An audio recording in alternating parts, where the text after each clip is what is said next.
Hey there guys, Aldershot here, and today we're gonna do a Steam Backlog video for for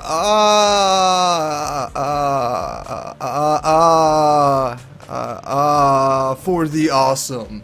An interesting title for sure. Now, I think this game was released a few years back in 2011, I believe. Either that or 2012. Either way, it's kind of an older game now. I picked it up because it was on the Steam special for like 80% off for like $2 or something like that. So it was pretty cheap for the time being, but the regular price is at $10, so do keep that in mind. And it is developed by Dejobon Games and Alchemy, which is also interesting names, alright? So what is for the Awesome? Well, it is basically kind of a time waster-ish kind of game where you just jump off a building and avoid things and collect points and all that stuff. We'll take a look at it anyways and kind of talk more about the game. Alright, so we're going to go into jump, because why not? And as you can see, this is kind of the menu screen that it takes you into.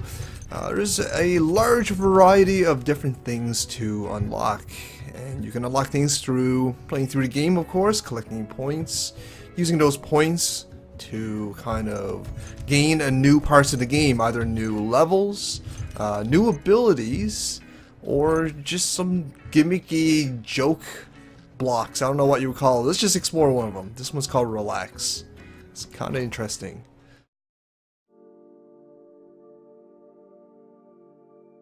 Make sure you're in a room where you won't be disturbed by other people. This is your time for personal relaxation. Sit up straight in your chair.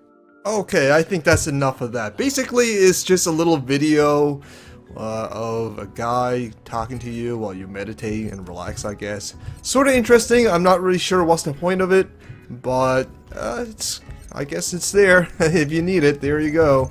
But yeah, there's a bunch of different things to unlock, abilities, as well as new levels, of course. And if you did buy the Steam version, it'll come with fancy DLCs, as they call it, new levels to be played.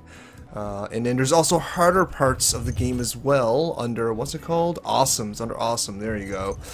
These levels tend to be a little bit faster, a lot more obstacles and all that sort of stuff. We're going to just go back to our normal game for the time being.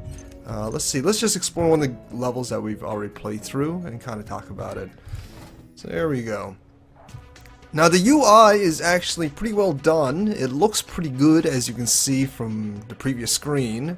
Overall, the game actually looks pretty decent for the most part. I got some pretty cool effects, and the texture quality has been it's pretty good. It's not bad, considering that this is a couple years old. But for you know, the sake of what this game is trying to do, it does the job and does the job pretty well. It got some nice little particle effects, as you can see. I mean, I wouldn't call the models or the meshes like overly detailed, but I don't think a game like this really needs that sort of detailing as far as graphical aesthetics is concerned. But as you can see, the whole point of the game is to jump off buildings, collect points, and if you can kind of float next to objects, you will collect hug points, and that will translate to your final score. And if you get close to edges as you pass it, you will collect what you call kiss points, and that will also transfer to your final score as well. Now the game does present a little bit of a challenge depending on what level you play. Some are certainly harder than others, and some are obviously easier than others as well. So when you're close to the goal, you just hit space, you deploy your parachute and land safely within the red ring, and that'll accumulate more additional points. Alright, now you can play the level again if you want to collect more game stuff unlocking points. This section is called Teeth, so you can gain more teeth by replaying the level if you need to, but we don't need to do that, so we're going to get out of this and explore the game a little bit more. So let's go into another level. Now, the thing about some of the graphics in this game is that though it looks pretty good overall, some of the game mechanics parts, like these breakable platforms, they're they actually obscure your vision, kind of like this, and you can't really see some of the objects that's coming up. I think that's kind of an issue, considering that visibility is very, very important to this gameplay. Seeing how it's all about planning where you're going to fall and which direction you're going to fall in and all that stuff.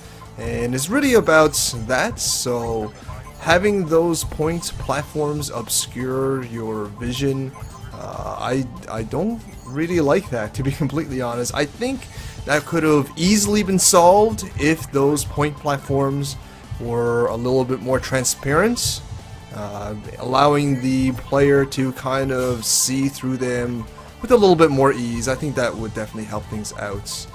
But that's basically it to this game. These two stages that I'm showing you is essentially the whole game in a nutshell. That's essentially what you're going to be doing for most of the game. You're just going to be jumping off of buildings, try to get close to objects to accumulate points and all that stuff, and get more teeth or kneecaps or whatever the current stage requires to unlock. So let's get out of this part here. Well, that's basically it. It's, you know, at full price for $10, I'm not really sure if I can really honestly recommend it. Not that it's a bad game, it certainly achieves what it's trying to do quite well, to be honest. But it's really just a time waster, you know. It's not going to be a main staple as far as your gaming library is going to be concerned. It's not entertaining enough to spend hours upon hours to play endlessly, even though there is a lot of different things to unlock. So I do appreciate that, and that's certainly incentive to come back to the game. But outside of that, you won't really, I don't know, I feel like you can kind of get bored of it fairly quickly. After a few levels, you might feel like you need to take a break and play something else, because again, there's really not that much to the game mechanics. It's really about falling off buildings, avoiding things while staying close to it, and then accumulating points, and that's about it, really.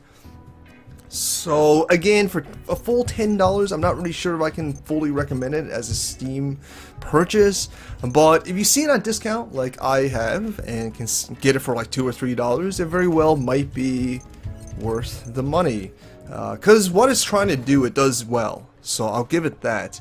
It's just I just don't think it's going to grab enough interest from you know, PC gamers to warrant the full $10 price, because honestly you're probably only going to be spending a few minutes and then you're going to be putting it on the side and just kind of playing it between, I don't know, microwavables, because that's all it takes to finish a level usually. Now for the Awesome does actually have a mobile version as well, and I actually got it for my Galaxy S3, and it plays really well, and I think it works very, very well. The concept of this game works very, very well as far as a mobile game is concerned. Now, when you're playing a mobile game, you're usually on the run, you're looking for quick little game sessions, and this game accommodates that very, very well indeed. So I would honestly recommend the mobile purchase over the Steam purchase, just because I think the concept suits that platform a little bit better. Also, on the mobile version,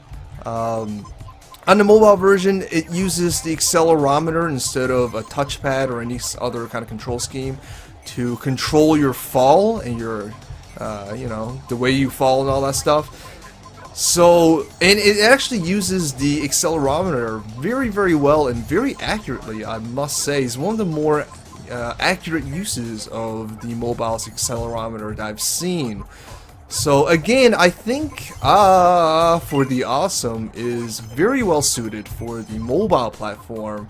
And as far as the Steam purchase is concerned, again, you know, for the full $10, I'm not sure if I can fully recommend it, but if you see it on sale, it might be worth your time.